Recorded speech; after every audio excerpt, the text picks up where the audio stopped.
যখন আমরা একটা জিনিস চালু হয়ে যায় তখন সবাই কিন্তু প্রতিবাদ করি না।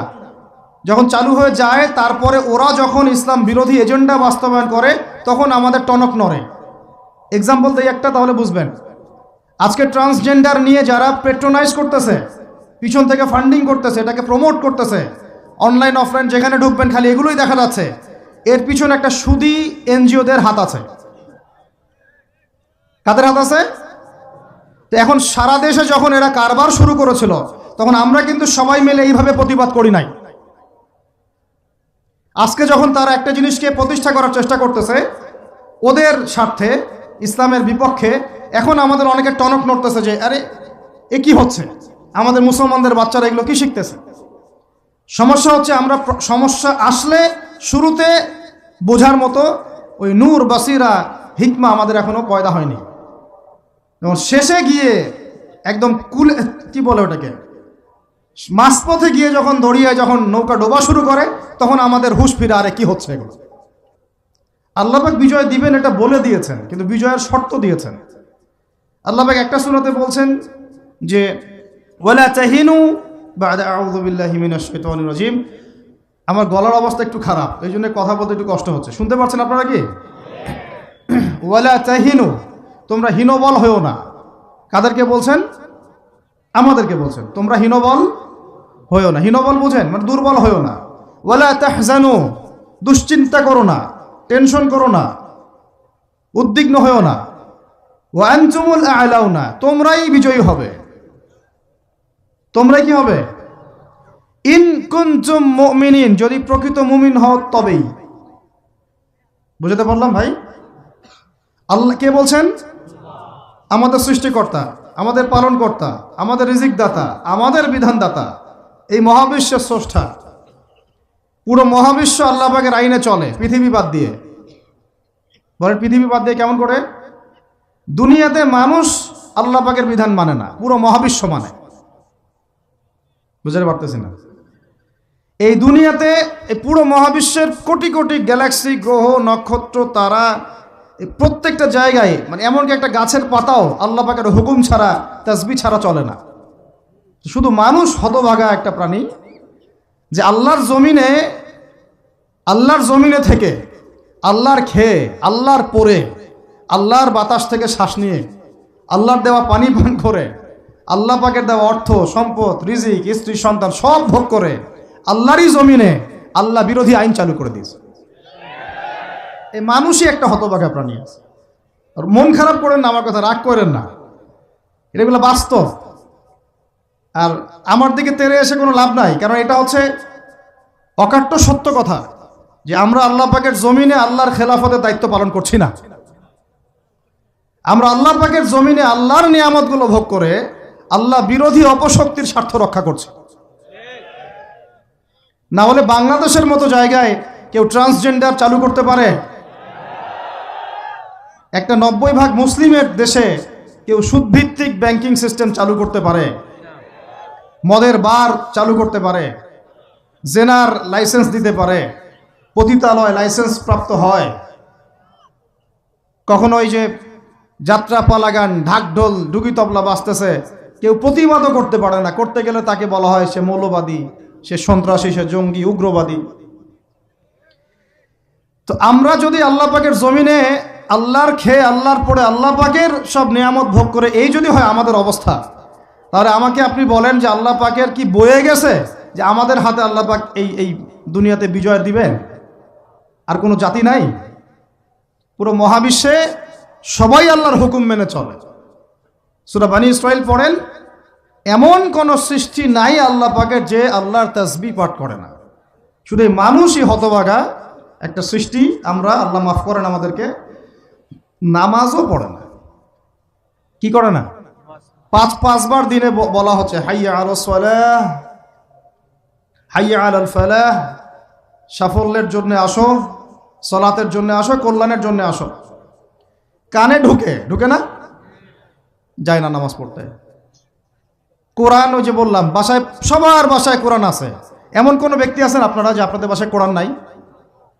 প্রত্যেকের বাসায় আছে। এমনকি আপনার ফোনের মধ্যে ওই অ্যাপসে আছে, খুলে দেখার সময় নাই। সময় কোথায়, মানে এত ব্যস্ত, সকাল থেকে রাত পর্যন্ত এতই ব্যস্ত মানুষ হতভাগা যে কোরআন খুলে দেখার সময় নাই। আবার বলে, এসব কথা বললে আবার বলবে যে আমরা কি ইসলাম কম বুঝি? আপনারাই ইসলাম বোঝেন, আমরা বুঝি না। আপনারাই মুসলমান, আমরা মুসলমান না, এইগুলা বলবে। উমর রাদিয়াল্লাহু আনহু ঠিকই বলেছিলেন আজকে থেকে এই 1400 বছর আগে, যে ইসলাম ধ্বংস হবে যখন দেখবা তিনটা বিষয় সমাজে চলছে। এক, দল্লাতুল আলেম, আলেমরা যখন পথভ্রষ্ট হয়ে যাবে তখন সমাজে ইসলাম ধ্বংস হয়ে যাবে। দুই, ওয়াল আইম্মাতুল মুদিল্লিন, যখন আসবে এমন কিছু শাসক যারা পথভ্রষ্ট, মুদিল্লিন, তখন সমাজে ইসলাম ধ্বংস হবে।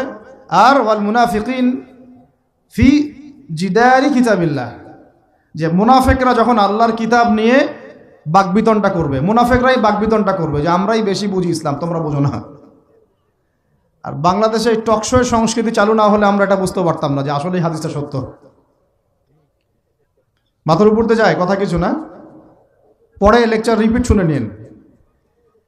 মূল জায়গায় আসি। কোরআন ঘরে আসে, আমরা তেলাওয়াত করি না। নামাজের আজান কানে আসে, নামাজে যাই না। শেষ রাত্রে আল্লাহ পাক প্রথম আসমানে নেমে আসেন, কিভাবে নেমে আসেন আমরা জানি না, ওইটার কাইফিয়ত ব্যাখ্যা করার আমাদের দরকারও নাই। আল্লাহ পাক বলেছেন, বাস ঈমান রাখি। এবং আল্লাহ পাক আহ্বান করতে থাকেন, কে আছো আমার কাছে কিছু চাইবা আমি তোমাকে দিব, সুবহানাল্লাহ। কে আছো আমাকে ডাকবা আমি তোমার ডাকে সাড়া দিব। কে আছো আমার কাছে ক্ষমা চাইবা আমি ক্ষমা করে দিব। এইভাবে ফজর পর্যন্ত আল্লাহ পাক আহ্বান করতে থাকেন। আমরা ওই সময় ফেসবুক চালাই, রিল্যাক্সে ঘুম দেই। তাহলে নামাজের আজান কানে যায়, নামাজ পড়ি না, কোরআন বাসায় আছে তেলাওয়াত করি না, খুলেও দেখি না, 40 কুলখানি বাদ দিয়ে। আর শেষ রাত্রে আল্লাহ পাক আহ্বান করতে থাকেন, আমি উঠে ওযু করে 2টা রাকাত নামাজ পড়ে একটু দোয়া করব, সেটা পারি না। এই আমি আবার যখন দিনের বেলায় এলেম শিখতে যাই, এমন জায়গায় এলেম শিখতে যাই যেখানে নারী পুরুষ একাকার অবস্থা, ফ্রি মিক্সিং। আমি এমন এলেম শিখতে চাই যে এলেমটা আমাকে 20 বছরে 20টা সূরাও শেখায় না, 20টা হাদিস আপনার মুখস্থ নাই। আমি চ্যালেঞ্জ করতেছি আপনাকে, 20টা হাদিস আপনি দাঁড়ায় বলেন, ছোট ছোট হাদিস খালি।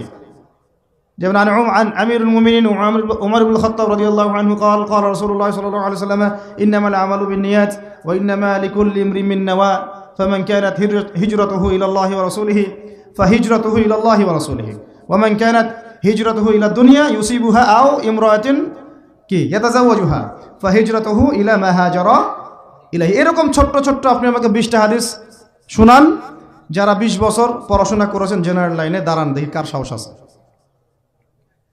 এই হচ্ছে আপনাদের শিক্ষার অবস্থা। তারপরে আপনি আবার যখন চাকরি ক্ষেত্রে যান, ঘুষ ছাড়া আপনার চাকরি হচ্ছে না। এই হলো অর্থনৈতিক জীবনের অবস্থা।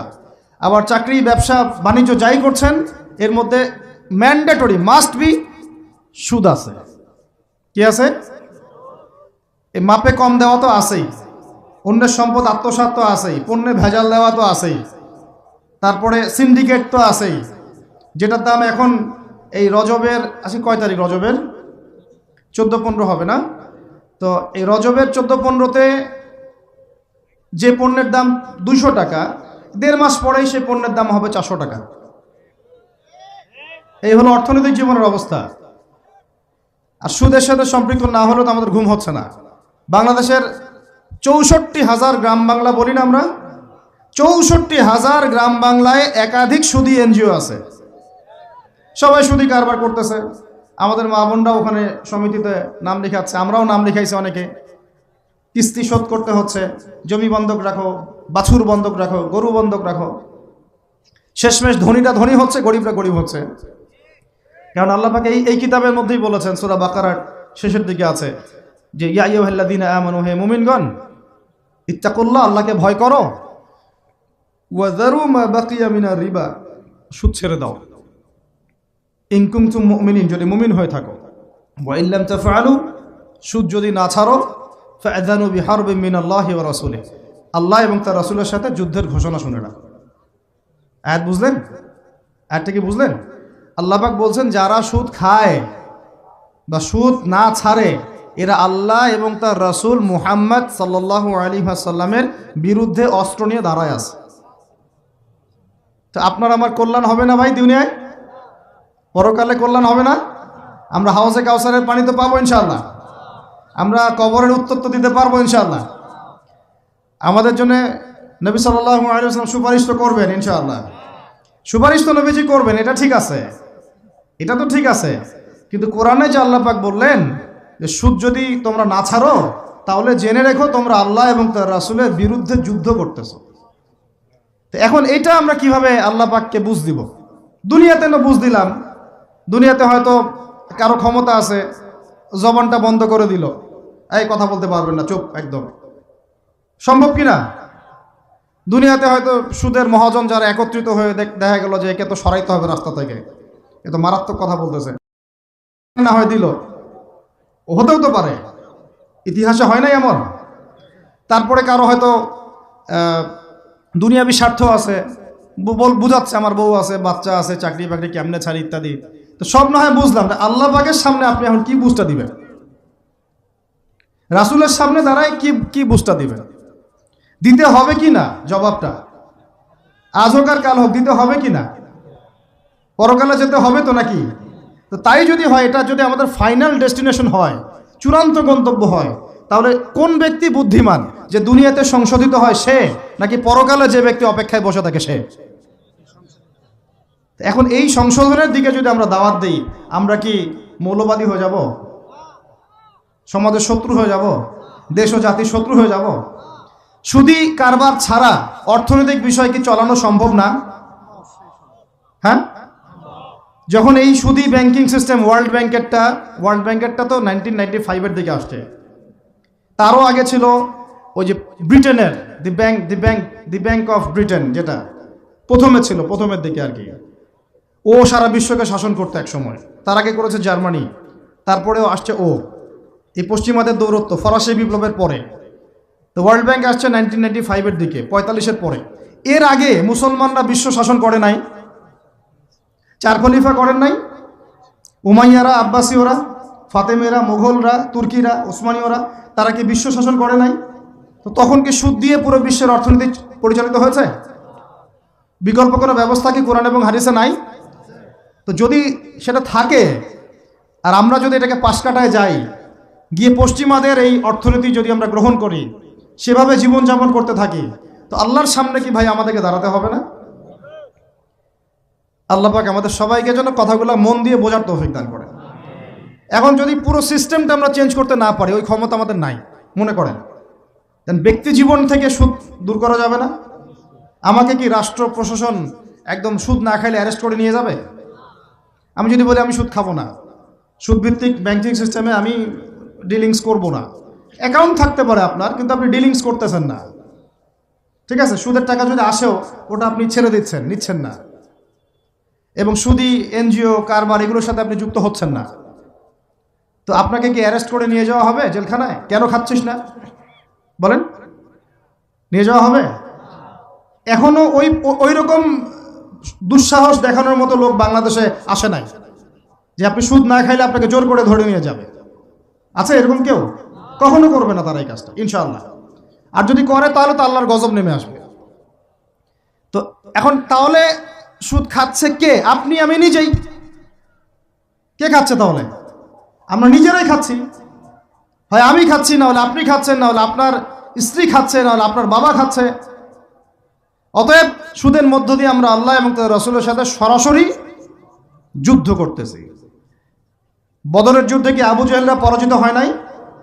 উহুদের যুদ্ধে, খন্দকের যুদ্ধে, মুতা, ইয়ারমুকে, এই শতাব্দীর পর শতাব্দী আল্লাহ এবং তার রাসূলের বিরুদ্ধে যারা দাঁড়াইছে তারা কি কখনো টিকতে পারছে? আজকে পশ্চিমারা সারা বিশ্বকে এভাবে সুদখোর বানিয়ে দিয়েছে, আর প্রত্যেকটা মুসলিম কান্ট্রি এর খপ্পরে পড়ে গেছে, বের হতে পারতেছে না। বের হওয়ার জন্য শুধু একটা জিনিস দরকার, একটা জিনিস, সেটা হচ্ছে আল্লাহ এবং তার রাসূলের প্রতি পরিপূর্ণ বিশ্বাস, ঈমান। এইটা আমাদের অর্জন হয় নাই, এটাই সত্য কথা। অর্জন যদি হতো তাহলে আমরা বিকল্প চিন্তা করতে পারতাম। যদি আফগানিস্তান আগামী 10 বছর এভাবেই অর্থনীতি চালাতে পারে, এখন তাদের যে অবস্থা, আগামী 10 বছর যদি আর নতুন করে যুদ্ধ বিগ্রহ না হয় এবং তারা যদি এভাবেই আরো 10 বছর তাদের ডাবল কারেন্সির অর্থনীতি চালাতে পারে, সুদহীন জাকাত ভিত্তিক ইসলামিক, আমাদের বিশ্বাস আগামী 10 বছরে দেখবেন তারা মার্কিন ডলারের উপরে আধিপত্য বিস্তার করেছে ইনশাআল্লাহ। ইনশাআল্লাহ। আমি ইকোনমিক্স নিয়ে পড়াশোনা করেছি ভাই, এমনি এমনি কথা বলতেছি না। অনলাইনে যারা আপনাদেরকে এইসব তালগোল মার্কা কথাবার্তা বুঝায়, যে কাগজের টাকা নিয়ে উল্টাপাল্টা কথা বলছে, ইলেকট্রনিক মানি নিয়ে উল্টাপাল্টা কথা বলতেছে, বিটকয়েন ক্রিপ্টোকারেন্সি নিয়ে কথা বলতেছে উল্টাপাল্টা, ভাই এগুলো আমরা জেনে বুঝে কথা বলতেছি, জেনে বুঝে পড়াশোনা করে এগুলোর উপর আমরা থিসিস করেছি ইউনিভার্সিটিতে, এগুলোর উপরেই। এমনি এমনি কথা বলতেছি না যে পেপার মানি আপনার পকেটে, আমার পকেটে যেটা আছে আপনার পকেটেও সেটাই আছে, এর ভিতরেও সুদ আছে। ইলেকট্রনিক মানি যেগুলো আমরা ইউজ করতেছি এগুলোর ভিতরেও সুদ আছে, অল্প হোক আর বেশি হোক। এর সামনে আসবে বিটকয়েন, ওইটার মধ্যে সুদের ভিতর উপর সুদ, তার উপর আসতেছে একটা সিস্টেম যেটা অলরেডি কয়েকটা কান্ট্রিতে অ্যাপ্লাই হয়ে গেছে, চায়নায়, উত্তর কোরিয়া, দক্ষিণ কোরিয়া ইত্যাদি কান্ট্রিতে। এটা হলো ক্যাশলেস সোসাইটি, মানে কোনো ক্যাশই থাকবে না সোসাইটির মধ্যে, ডিজিট থাকবে, খালি ডিজিট। মানে আপনি বলতে পারবেন না যে আমার 1 লক্ষ টাকা আছে, যদি বলি 1 লক্ষ টাকা আছে, টাকাটা আমার হাতে দেন দেখি, আপনি হাতে দিতে পারবেন না, দেওয়ার মতো কিছু নাই।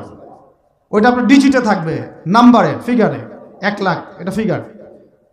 ইতিহাসে এমন কোনো কারেন্সি আসে নাই যেটা ধরাও যায় না, ছোঁয়াও যায় না, পকেটেও রাখা যায় না। এটা আসতেছে সামনে। যারা বুঝে না এগুলা, আমরা আক্রমণাত্মক কথা বলতে চাচ্ছি না, আল্লাহ পাক তাদেরকে হেদায়েত দান করুন। এগুলো হচ্ছে ভবিষ্যৎবাণী, আদতে এইগুলা বর্তমান বিশ্বে চলতেছে, আমাদের সে সম্পর্কে জ্ঞান নাই। আমরা অনেকেই ক্যাশলেস সোসাইটি প্রতিষ্ঠার চেষ্টা করতেছি, এটার মধ্যে যতটুকু কল্যাণ আছে না তার চেয়ে বেশি অকল্যাণ আছে। যখন আমরা একটা জিনিস চালু হয়ে যায় তখন সবাই কিন্তু প্রতিবাদ করি না, যখন চালু হয়ে যায় তারপরে ওরা যখন ইসলাম বিরোধী এজেন্ডা বাস্তবায়ন করে তখন আমাদের টনক নড়ে। এক্সাম্পল দিই একটা, তাহলে বুঝবেন। আজকে ট্রান্সজেন্ডার নিয়ে যারা পেট্রোনাইজ করতেছে, পিছন থেকে ফান্ডিং করতেছে, এটাকে প্রমোট করতেছে, অনলাইন অফলাইন যেখানে ঢুকবেন খালি এগুলোই দেখা যাচ্ছে, এর পিছনে একটা সুদী এনজিওদের হাত আছে। কাদের হাত আছে? তো এখন সারা দেশে যখন এরা কারবার শুরু করেছিল তখন আমরা কিন্তু সবাই মিলে এইভাবে প্রতিবাদ করি নাই। আজকে যখন তারা একটা জিনিসকে প্রতিষ্ঠা করার চেষ্টা করতেছে ওদের স্বার্থে, ইসলামের বিপক্ষে, এখন আমাদের অনেকে টনক নড়তেছে যে আরে এ কি হচ্ছে, আমাদের মুসলমানদের বাচ্চারা এগুলো কি শিখতেছে। সমস্যা হচ্ছে আমরা সমস্যা আসলে শুরুতে বোঝার মতো ওই নূর, বাসিরা, হিকমা আমাদের এখনো পয়দা হয়নি। যেমন শেষে গিয়ে একদম কুলে, কি বলে ওটাকে, মাঝপথে গিয়ে যখন দড়িয়ায় যখন নৌকা ডোবা শুরু করে তখন আমাদের হুঁশ ফিরে, আরে কি হচ্ছে এগুলো। তো আল্লাহ পাক আমাদেরকে বিজয় দিবেন এটা প্রতিশ্রুতি দিয়েছেন, যে একটা নিয়ে কথা বলতে গেলে ভিতরে চলে গেছে। আমার সমস্যা এটাই, আলোচনা করতে গেলে একটু বেশি ভিতরে চলে যাই, পরে আর বেরোতে পারি না। আপনারা কি আলোচনা বুঝতে পারতেছেন?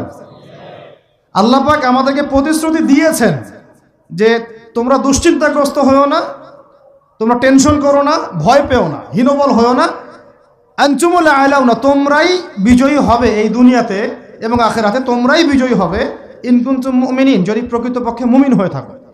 আমাকে বলেন, যারা আজান শুনেও নামাজে যায় না এরা কি মুমিন? বলেন।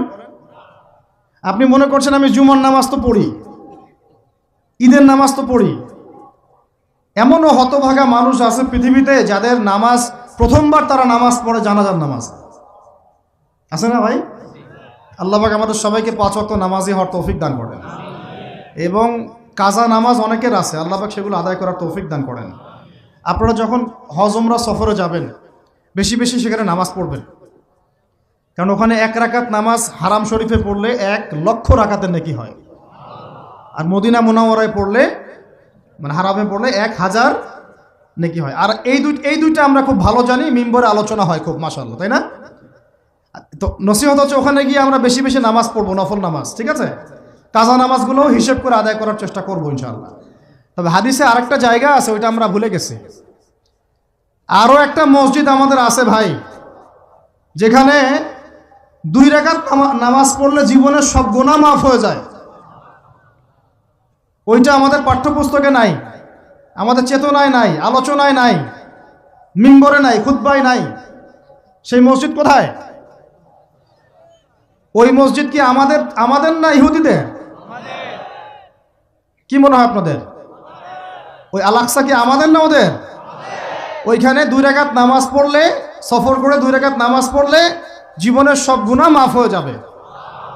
ওইখানে আমরা এখন ঢুকতে পারি না। কারো কোনো ফিকির আছে?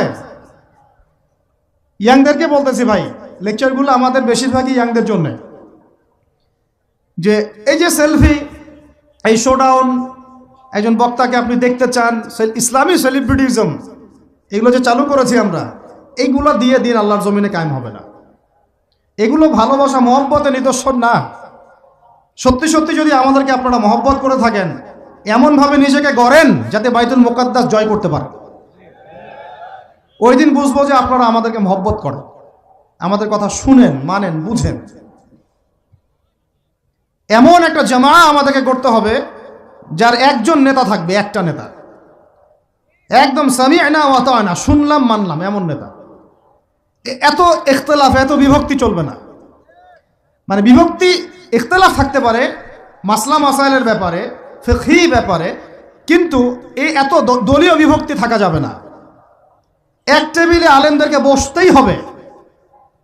আলেমরা যদি এক টেবিলে না বসে ঐক্যের দৃষ্টান্ত স্থাপন না করতে পারে, জনগণ ঐক্যবদ্ধ হতে পারবে না। বাংলাদেশের সবচেয়ে বেশি দরকার এখন উলামায়ে কেরামের ঐক্য। আমরা যারা ছোটরা আছি, আমাদের মূল কাজ এখন এইটাই, আমরা এটাই ফিকির করি কিভাবে আলেমদেরকে একটা জায়গায় বসানো যায়। আলেমরা যদি ঐক্যবদ্ধ হতে পারেন, জনগণ একদিকে ফোকাস করে চলতে পারবে ইনশাআল্লাহ। এবং তাদের মধ্যে যদি একজন আমির নিযুক্ত করা হয় এবং তার কথা যদি আমরা সুরাভিত্তিক মেনে চলি, ইনশাআল্লাহ বাংলাদেশ কেন, পুরো বিশ্বে দিন কায়েম করা সম্ভব। আমরা এই দিক থেকে আমরা মোটামুটি 20-30 বছর পিছায় আছি এখনো। বুঝতে পারছেন না আমার কথা? এই দিক থেকে দেখেন, আল্লাহ নবী সাল্লাল্লাহু আলাইহি ওয়াসাল্লাম মক্কাতেও সাহাবীদের মধ্যে কখনো বিভক্তি হতে দেন নাই। একজন নেতা, তার আন্ডারে সব সাহাবীরা বায়াত করে আছেন হাতে হাত রেখে, ব্যাস যা বলবেন তাই। ডানে যাইতে বললে ডাইনে, বামে যাইতে বললে বামে। মার খাচ্ছেন, যদি নবীজি বলেন হিজরত করে চলে যাও, হিজরত করে চলে গেল আবিসিনিয়ায়, তাই না? আর যদি নবীজি বলেন সবর করো, সাবরান আলা ইয়াসির ফাইন্নামা উইদাকুমুল জান্নাহ, সবর করো তোমাদের জন্য জান্নাত, সবর করতেছেন, মার খাচ্ছেন, তাও কোনো কথা বলতেছেন না। এইরকম সামি'না ওয়া আতা'নার জেনারেশন না থাকলে দিন কায়েম হয় না, যেটা আমাদের বিগত 50 বছর আমরা করতে পারি নাই। এটাই সত্য কথা। এটা করার জন্য সবার আগে আমাদের মনের হিংসা দূর করতে হবে। কি দূর করতে হবে?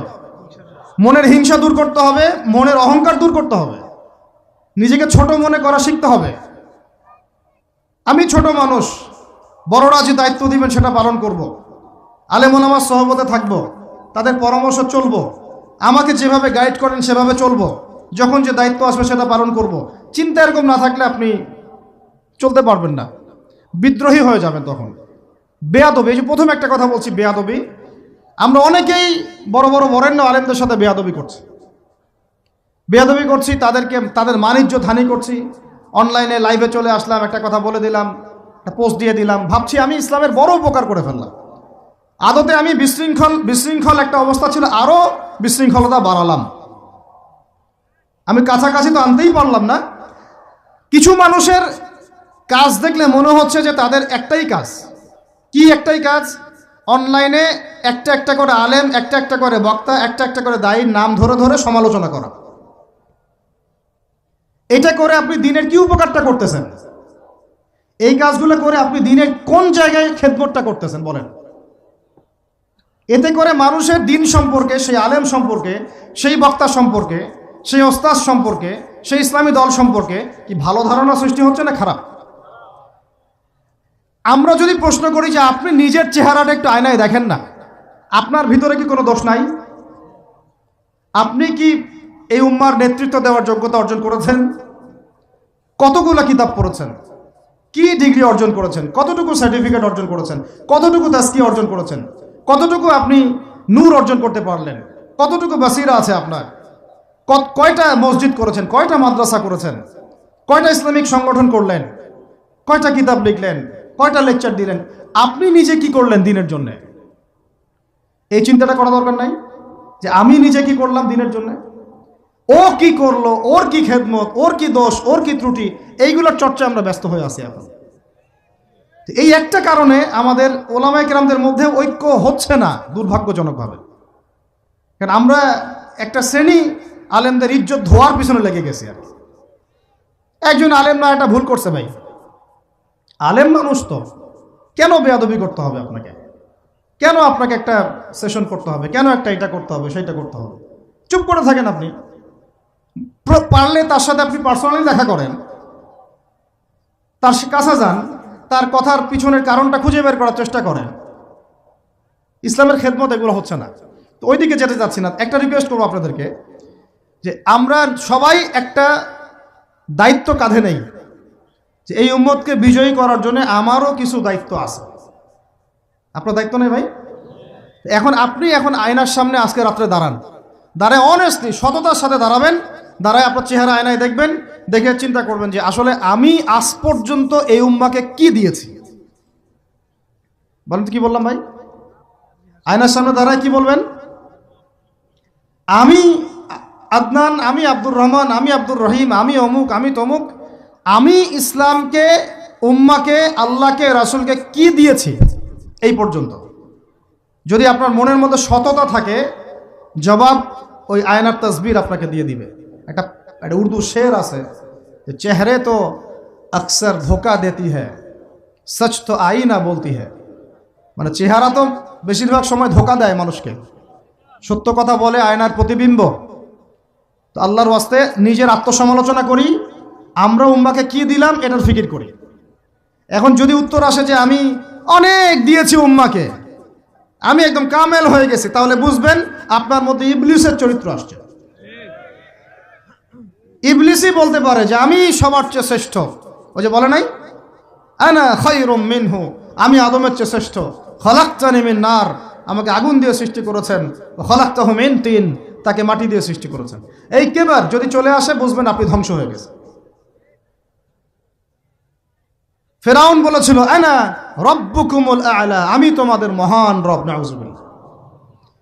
আর একজন আল্লাহর বান্দা খালি বলবে আল্লাহুম্মা ইজআলনি ফি আইনি সগীরা ওয়াজআলনি ফি আ'য়ুনিন নাসি কাবীরা।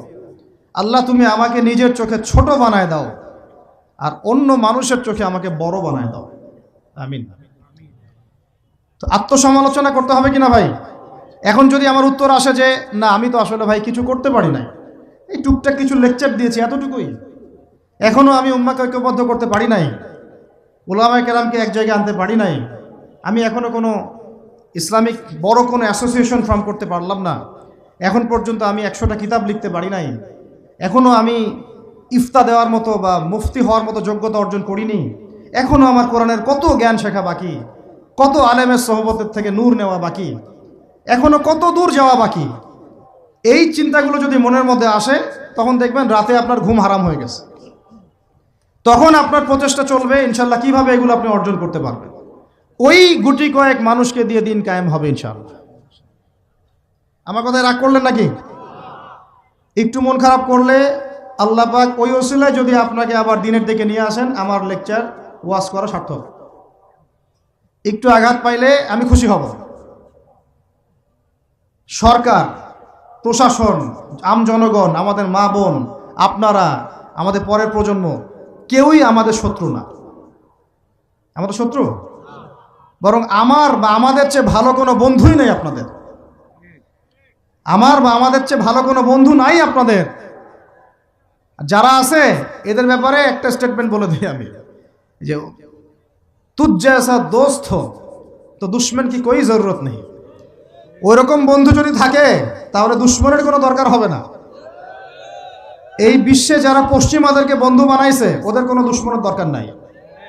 একদম খোলামেলা বলে, ইসরায়েলের সাথে যারা আতাত করেছে ওদের দুশ্মনের দরকার নাই। পশ্চিমা আমেরিকাদের সাথে যারা বন্ধুত্ব করে চলছে এদের দুশ্মনের কোনো দরকার নাই।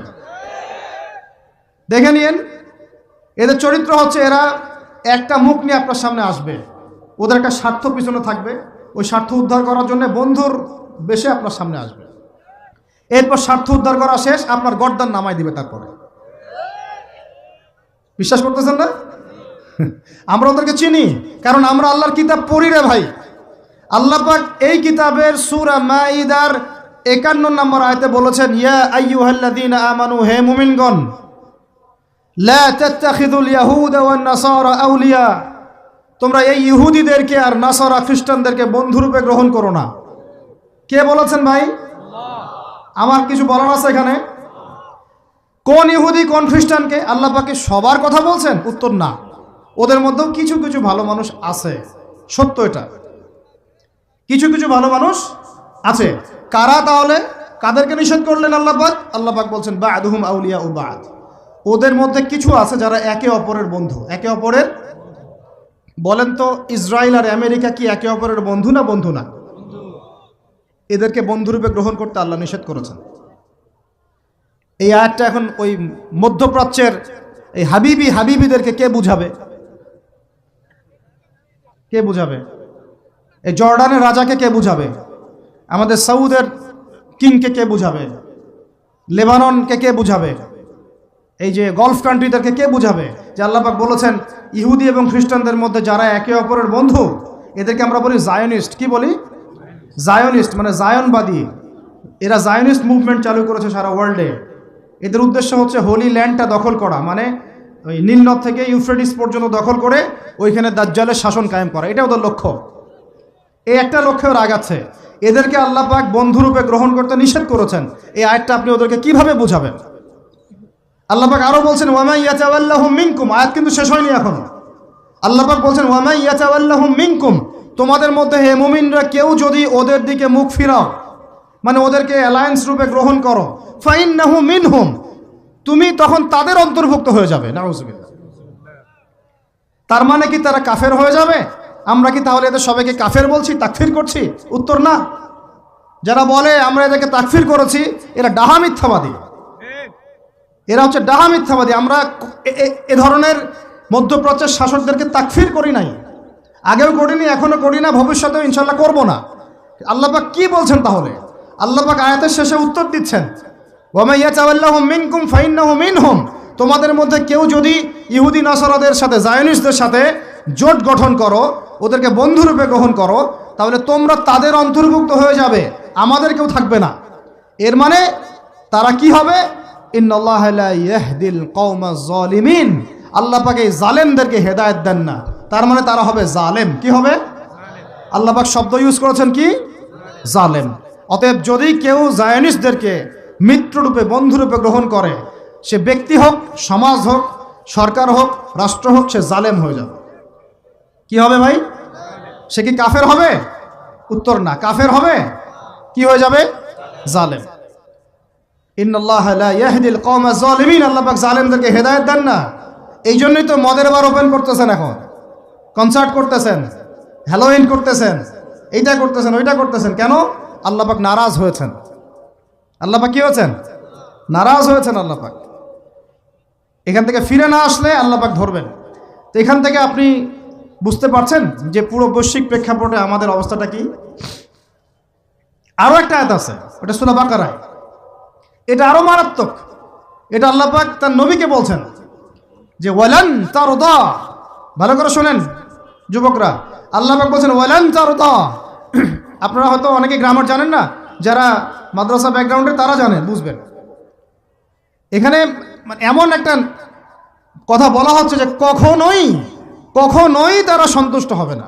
ওয়ালান তারদা আনকাল ইয়াহুদা, নাকি ইয়াহুদ, কি ওয়ালান তারদা আনকাল, ওয়ালান তারদা আনকাল ইয়াহুদ ওয়ালান নাসারা হাত্তা তাত্তাবিআ মিল্লাতাহুম।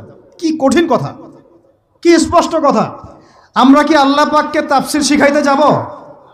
আমরা কি আল্লাহ পাককে তাউইল শিখাইতে যাব? আমরা কি আল্লাহকে ব্যাখ্যা শিখাইতে যাব? আল্লাহর কালামের স্পষ্ট কথার কোনো ব্যাখ্যার দরকার নাই। এটা তো আয়াতুল মুহকামাত, এটা তো মুতাশাবিহাত আয়াত নয়। আল্লাহ পাক বলছেন ওয়ালান তারদা, কোশ্চিন কালেও সন্তুষ্ট হবে না, আনকা, হে নবী, তোমার উপরে। কারা সন্তুষ্ট হবে না? আল ইয়াহুদু ওয়ালান নাসারা, ইহুদি এবং নাসারারা। এরা কোশ্চিন কালেও তোমার উপরে হে নবী সন্তুষ্ট হবে না। হাত্তা তাত্তাবিআ মিল্লাতাহুম, যতক্ষণ না তুমি ওদের মিল্লাত, ওদের ধর্ম গ্রহণ করছো। আর কিছু বলতে হবে ভাই? হ্যাঁ, আপনি যদি এখন ওদের সব, ওদের শিক্ষা, ওদের সংস্কৃতি, ওদের রাজনীতি, ওদের বিশ্ব রাজনীতি, ওদের কূটনীতি, ওদের মানে যা যা আছে, ওদের যা কিছু আছে দর্শন, এগুলোর সামনে আত্মসমর্পণ করেন, বলেন হ্যাঁ এগুলো খুব ভালো, আমরা এগুলো মেনে নিচ্ছি, হ্যাঁ তোমরা আমার দোস্ত বন্ধু, ওরা আপনার কোনো ক্ষতি করবে না, কোনো ক্ষতি করবে না। কিন্তু যদি আপনি এগুলোর বিরুদ্ধে দাঁড়ান, না তোমাদের এইসব গডলেস উল্টাপাল্টা আল্লাহ বিরোধী শিক্ষা এগুলো চলবে না, তোমাদের সুদভিত্তিক অর্থনীতি চলবে না, তোমাদের এই আল্লাহ বিরোধী এই যে জিও পলিটিক্স চলবে না, তোমাদের এই মুসলিমদের উপর অত্যাচার নিধন এগুলো চলবে না, তোমাদের এইসব জুলুম নির্যাতন চলবে না, এইগুলো কথা যদি আপনি বলে ওদের বিরুদ্ধে দাঁড়ান, কথা দিয়ে দাঁড়ান, কলম দিয়ে দাঁড়ান, অ্যাসোসিয়েশন দিয়ে দাঁড়ান, বা একটা জাতিগতভাবে প্রতিবাদ করেন, বা আপনি ওদের জুলুমের বিরুদ্ধে দাঁড়িয়ে যান, বলেন যে না আমরা ফিলিস্তিনিদের পাশে আছি, প্রয়োজনে আমরা ওদের পক্ষে যুদ্ধ করব, এই ধরনের কোনো কথা যদি আপনার মুখ দিয়ে বেরিয়ে যায়, মুখ ফসকেও যদি বেরিয়ে যায়, দেখবেন ওরা পুরো শক্তি নিয়ে আপনার বিরুদ্ধে ঝাঁপায় পড়ছে। বুঝতে পারেন নাই মনে? আর কেমনে বললে বুঝবেন আমার জানা নাই, এর চেয়ে আর খোলামেলা কোনো কথা বলা সম্ভব না। এই হলো কোরআনের কথা। আরো আছে, আরো বলি একটা, নিতে পারবেন তো? এই একটা নিতে পারবেন তো? আল্লাহ নেওয়ার তৌফিক দান করেন। কোরআনের কিছু আয়াত আছে সবাই নিতে পারে না। কোন আয়াত আছে শুনলে মানুষ মনে করে যে কোরআন তো আমার জন্যই নাজিল হয়েছে, আর কোন আয়াত আছে শুনলে মানুষ মনে করে এই আয়াতটা নাজিল করার কি দরকার ছিল। নাউজুবিল্লাহ। এখন এই যুগ চলতেছে, সব মানতে রাজি, কিসের পর্দা, পর্দার কি দরকার, সব মানি কোরআনের। জাকাত ভিত্তিক, কিসের জাকাত, জাকাত দেওয়ার কি দরকার, সব মানি। চোরের আবার হাত কাটতে হবে কেন, মানবতা বিরোধী কাজ। সব মানি কোরআনের। ব্যভিচার করলে রজম কেন করতে হবে, এটা তো বর্বর মধ্যযুগীয় আইন। কথা বুঝতে পারে না? কোরআনের সবাই নিতে পারে না। কোরআনে 400 থেকে 450 জায়গায় আছে যে আল্লাহ রাব্বুল আলামিনের দিন প্রতিষ্ঠার জন্য তোমরা দাওয়াতের পাশাপাশি জিহাদ করো। কি করো? ওই শব্দ নিতেই পারে না মানুষ, শুনলেই যারা ইসলামের বিরুদ্ধে আছে, সরাসরি বিরুদ্ধে আছে, ওরা তো এমনি নিতে পারেই না, এটা আলাদা বিষয়। যারা দাড়ি টুপিওয়ালা কালিমা পড়া কিছু মুসলমান আছে, মুনাফেক নামধারী মুসলমান, এরাও নিতে পারে না। দেখেন নাই কি অবস্থাটা হইল অক্টোবর মাসে, এই যে প্যালেস্টাইন ইস্যু নিয়ে এই প্রকাশ্য একটা জিহাদ চলতেছে ইহুদিদের সাথে, একদম স্পষ্ট, সবাই চিনতেছে কারা হকপন্থী কারা বাতিলপন্থী। একটা মানুষ যে নামাজ পড়ে না সেও চিনতে পারতেছে যে হ্যাঁ এরা জালেম, এরা মাজলুম, তাই না? প্রশাসনের 98% ভাই এইটাই বিশ্বাস করে যে ইসরায়েল জালেম, এই ফিলিস্তিনের ভাইরা মাজলুম। অনেক ভাইয়ের সাথে আমাদের দেখা হয়, কথা হয়, চা খাই। আল্লাহ পাক তো একটা জায়গা দিয়েছেন আলহামদুলিল্লাহ মহব্বতের। তারা বলে যে হুজুর, যদি সত্যি আমাদের সুযোগ থাকতো, বা আমাদেরকে যদি আল্লাহ পাক সুযোগ দিতেন, বা ওইরকম কোনো নেতা আমাদের থাকতো, আমরা সবার আগে গিয়ে ওখানে যুদ্ধ করতাম। তা আমাদের দেশের প্রশাসনের লোকজন বলেছে।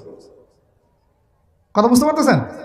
কিন্তু মুসলমান নামধারী, আলেম নামধারী কিছু দাড়ি টুপিওয়ালা বুঝতে পারলো না যে ওই ভাইরা মাজলুম আর এরা জালেম। এরকম চলমান তাজা একটা জাজল্যমান ইস্যুতেও ঘুরিয়ে ফিরিয়ে ইনিয়ে বিনিয়ে ইসরায়েলের পক্ষ নেওয়া শুরু করলো।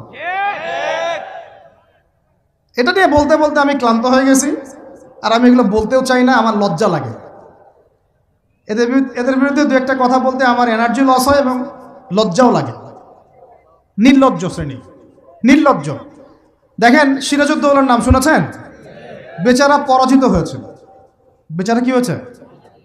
কিন্তু লড়াই করে পরাজিত হয়েছে। মীর জাফরের নাম শুনেছেন? ও বেটা ব্রিটেনের হাত ধরে জয়লাভ করেছে, জয়লাভ করে মসনদেও বসেছে, কিন্তু কিয়ামত পর্যন্ত মানুষ গাদ্দারদেরকে মীর জাফর নামে ডাকে। কথা বুঝতে পারেন নাই? তো সবসময় দুনিয়ার সাফল্য, দুনিয়ার বিজয়, দুনিয়ার আধিপত্য সবকিছু না। জনগণ সব বুঝে এখন। বাংলাদেশের ইয়াং জেনারেশন স্পেশালি, তারা অনেক পড়াশোনা করে এখন, বুঝে, আলেমদের সাথে থাকে, হক বাতিল এভাবে আপনি আলাদা করতে পারবেন না। হককে বাতিল, বাতিলকে হক বানাইতে পারবেন না। ইনশাল্লাহ হক হকের জায়গায় স্পষ্ট থাকবে, বাতিল বাতিলের জায়গায় স্পষ্ট থাকবে। এই সময়গুলোতে মানুষ বলেছে যে যে ভাইরা শিশু হত্যার প্রতিবাদ করতেছে, বোনদের ইজ্জত নিধনের প্রতিবাদ করতেছে, বোম্বিংয়ের প্রতিবাদ করতেছে, এদের আকীদা ঠিক নাই, এদের মানহাজ ঠিক নাই, এরা সঠিক মুসলমান না। এরকম অবস্থায় মানুষ বলেছে আইয়ুবী রাহিমাহুল্লাহ যখন আক্রমণ করে বাইতুল মুকাদ্দাস জয় করেছিলেন, উনারও আকীদা মানহাজ ঠিক ছিল না। এরকম অবস্থায়ও মানুষ বলেছে বাংলাদেশের মাটিতে বসে দাড়ি টুপিওয়ালা পাগড়ি জুব্বা নিয়ে বলেছে যে হামাস এটা বিচ্ছিন্ন জনগোষ্ঠী এবং ওই নাকি অপরাধী, সক্ষমতা নাই, কেন সে যুদ্ধ করতে গেল। বলেছে যে হামাসকে সৃষ্টি করেছে নাকি ইসরায়েল।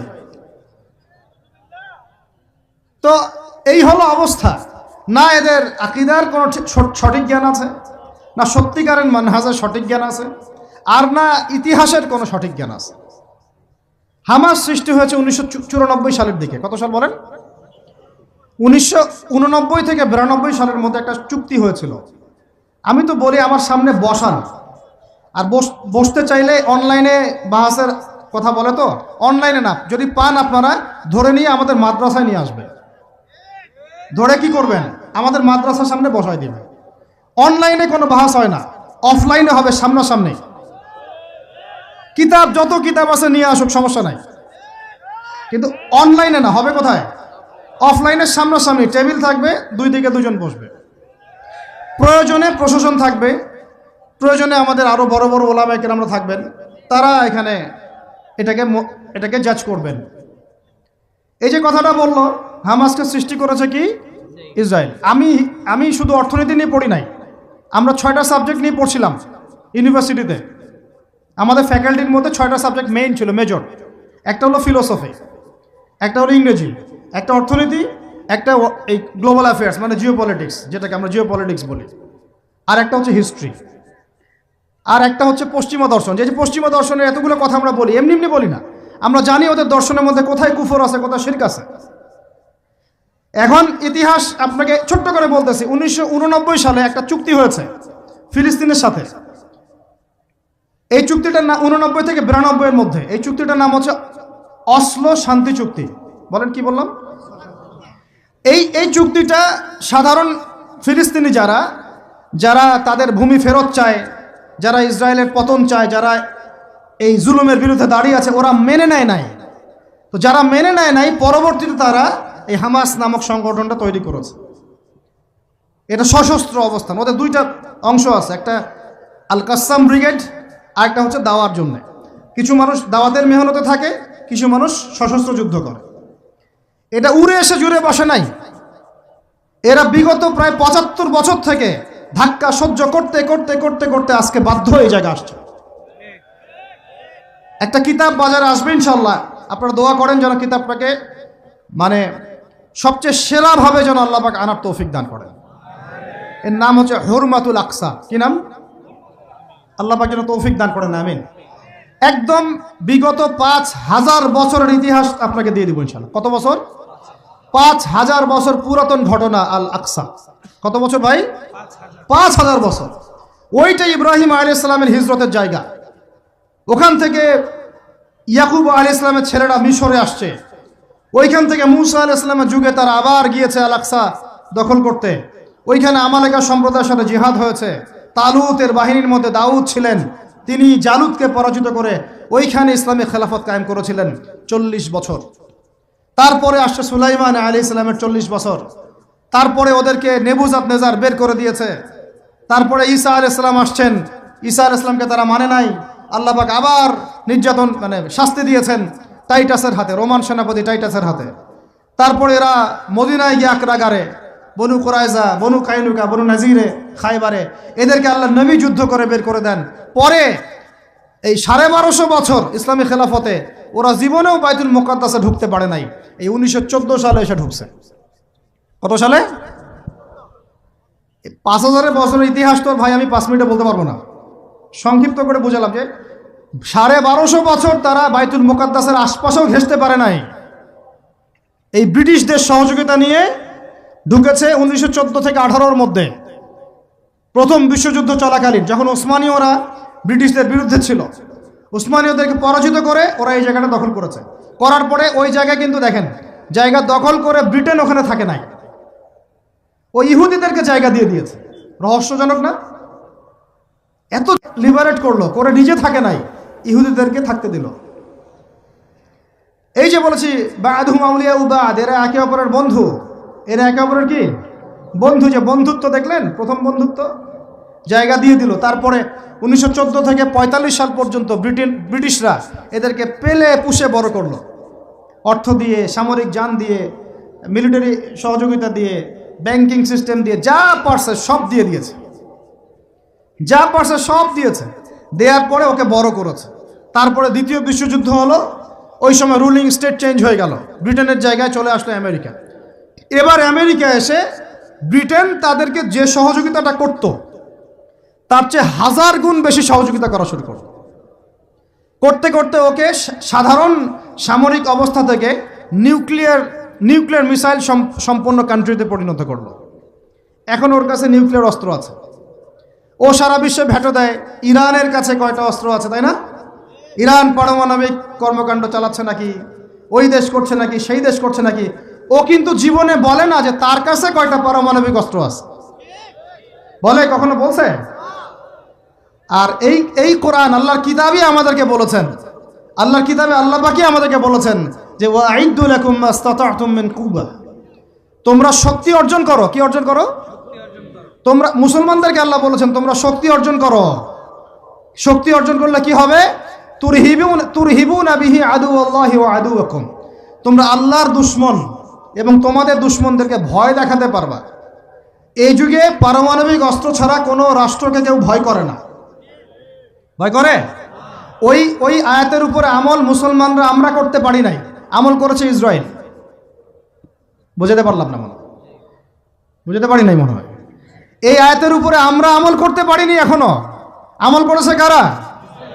ও শত শত পারমাণবিক অস্ত্র তৈরি করে রেখে দিয়েছে, বাংকার তৈরি করা আছে, বাংকার, যে অচিরেই যদি সারা বিশ্ব জুড়ে একটা তৃতীয় বিশ্বযুদ্ধ লেগে যায় এবং পারমাণবিক অস্ত্র প্রয়োগ করা শুরু হয়, ও যেন বাংকারের নিচে, মাটির নিচে 100 ফিট, 200 ফিট, 300 ফিট, 500 ফিট নিচে গিয়ে লুকাতে পারে। আর আমরা এখন কিসে পড়ে আছি জানেন? আলুর মধ্যে আল্লাহ নাম পাওয়া গেছে, গরুর কলিজায় কালিমা পাওয়া গেছে, আমরা এখানে পড়ে আছি। ভাই মন খারাপ করতেছেন নাকি? এই হলো আমাদের অবস্থা। কি একটা অবস্থা! আমরা পড়ে আছি এখনো কলা নিয়ে। কলা মানে রাস্তাঘাটে আমরা বের হব হনুমানের মূর্তি নিয়ে, বানরের মূর্তি নিয়ে, দেখেন নাই? সাপ নিয়ে, ব্যাঙ নিয়ে, পেঁচা নিয়ে। এগুলো হচ্ছে আমাদের সায়েন্স অ্যান্ড টেকনোলজি, প্রযুক্তির অগ্রগতি, তাই না ভাই?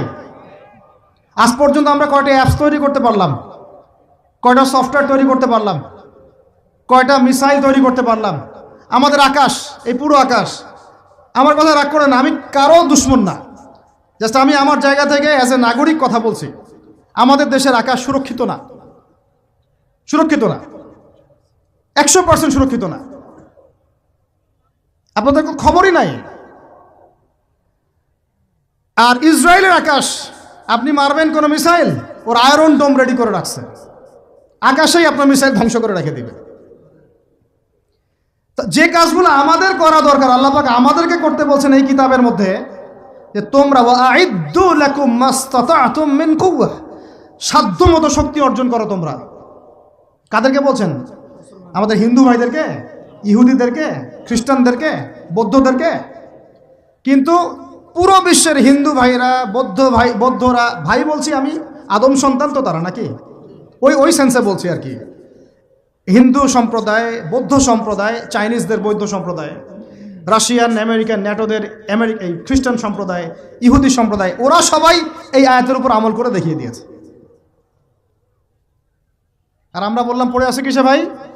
ওই যে আমিনটা জোরে হবে, নাচতে হবে। হাতটা আমি এখানে বাঁধবো না, এখানে বাঁধবো না, এইখানে বাঁধবো না, এইখানে বাঁধবো। আর কিছু মানুষের ওয়াজের টপিক এইগুলা, ওয়াজের টপিক এইগুলা, মানে ইখতিলাফি মাসআলাগুলোকে নিয়ে বাহাস করতে চায়। আরে ভাই, যেগুলাতে ইখতিলাফ আছে মাসআলায়, সেগুলো নিয়ে তো বাহাস হয় না। এটা তো ইখতিলাফি মাসআলা, ফিকহি ইখতিলাফি মাসআলা। এটারও দলিল আছে, দেখা যাবে এটারও দলিল আছে। কোনোটার খুব বেশি শক্ত, কোনোটার একটু কম, কোনোটা একটু জয়ীফ, কোনোটা একটু জাল, বা কোনোটা হাসান, বা কোনোটা মুতাওয়াতির পর্যায়ে, এরকমই হবে হয়তো। আমরা পড়ে আছি এইখানে। কিছু মানুষকে আমার এটা বুঝতে 10 বছর লাগছে। কিছু মানুষকে সমাজে লেলিয়ে দেওয়া হয়েছে, লাগিয়ে দেওয়া হয়েছে বাংলাদেশের মুসলমানকে এগুলোতে ব্যস্ত রাখার জন্য। তোমাদের চোখ খুলো, তোমাদের আকলের দরজা খুলো। যুবক ভাইরা, তোমরা চোখ খুলো, কলবের দরজা খুলো। বড়রা আপনারা চোখ খুলেন। এদেরকে লাগিয়ে দেওয়া হয়েছে মুসলমানদের মধ্যে এই সিলি বিষয়গুলোকে নিয়ে দ্বন্দ্ব সৃষ্টি করার জন্য। এগুলো নিয়ে মসজিদ ভাগ করে ফেলতেছে, মাদ্রাসা ভাগ করে ফেলতেছে। ফরজ ঐক্য নষ্ট করে হলেও মুস্তাহাব প্রতিষ্ঠা করতে হবে। ফরজ ঐক্য নষ্ট করে হলেও মুস্তাহাব প্রতিষ্ঠা করতে যাচ্ছে। কি একটা অবস্থা, বলেন ইন্না লিল্লাহি ওয়া ইন্না ইলাইহি রাজিউন। যখন মানুষের ঐক্যবদ্ধ হওয়া উচিত, আমাদেরকে ওদের সাথে লড়াই না করি, সমকক্ষ হওয়া দরকার। যে শক্তিতে, অর্থনীতিতে, সমর নীতিতে, সব দিক থেকে আমরা সমমানের, ওরা আমাদের দিকে চোখ রাখাতে পারবে না, এগুলো নিয়ে ভাবা দরকার। আমরা পড়ে আসি এখন এগুলো নিয়ে। এদিকে অর্থনীতিতে সুদ খাচ্ছি দিব্যি, আল্লাহর আইন একটাও বাস্তবায়ন করতে পারতেছি না আমরা। ঐক্য বিনষ্ট হয়ে যাচ্ছে। ওলামায়ে কেরামের সংখ্যা কম, এই চেয়ারে বসার মানুষদের সংখ্যা কম। আমাদেরকে এখন বসতে হয়, আমরা আল্লাহর কাছে কান্নাকাটি করি, যেটা কি হচ্ছে? আমি কি নিয়ামত পাচ্ছি না ফিতনায় পড়ে আছি? আমি কি আল্লাহর নিয়ামত প্রাপ্ত বান্দা না ফিতনায় নিপতিত হলাম? স্টেজ ভর্তি ওলামায়ে কেরাম বসে থাকেন, বড় বড় মুহাক্কিক আলেমরা। আমাকে কথা বলতে হচ্ছে, আমি নাদান নগণ্য বান্দা। তাহলে আমি কি ফিতনায় পড়ে আছি, না আল্লাহ পাক আমাকে নিয়ামত দিয়েছেন? এটাই ভাবতে কুলকিনাটা পাচ্ছি না আমরা। এই চেয়ারগুলোতে আপনাদেরকে বসতে হবে না? শুধু কি আলেম ওলামারাই দায়িত্ব পালন করবেন? আপনাদেরকে পড়াশোনা করতে হবে না? আলেম তৈরি করতে হবে না? শিক্ষা নিচ্ছেন, প্রথমেই বললাম 20 বছর পড়তেছেন, কোরআনের বালাই নাই, হাদিসের বালাই নাই, নৈতিকতার বালাই নাই, মেয়েদের সাথে ফ্রি মিক্সিং, অ্যাফেয়ার্স, হারাম relation, PUBG, free fire, TikTok, এইগুলাই। তো এই জেনারেশনটাকে দিয়ে আমি কেমন করে দিন প্রতিষ্ঠার দিকে কথা বলতে পারি? আমার কথা রাগ করতেছে নাকি ভাই? আমি একটু কাঠখোট্টা মানুষ আর খোলামেলা কথা বলি, এটা আমার দোষ। তবে এই দোষটা নিয়ে আমি আল্লাহর পথে কাজ করতে চাই। কারণ সব সময় নরম নরম সুরের কথায় ওয়াজে কাজ হয় না। নরম নরম কথা বলার সময় শেষ হয়ে গেছে। এখন হক আর বাতিল স্পষ্ট করতে হবে, তবে হিকমার সাথে, প্রজ্ঞার সাথে। যে আয়াতে আমাদেরকে আল্লাহ পাক আমল করতে বলেছেন, সেই আয়াতে আমল করতেছে এখন সারা বিশ্বের ইহুদি শক্তি, খ্রিস্টান শক্তি, অন্যান্য শক্তিরা।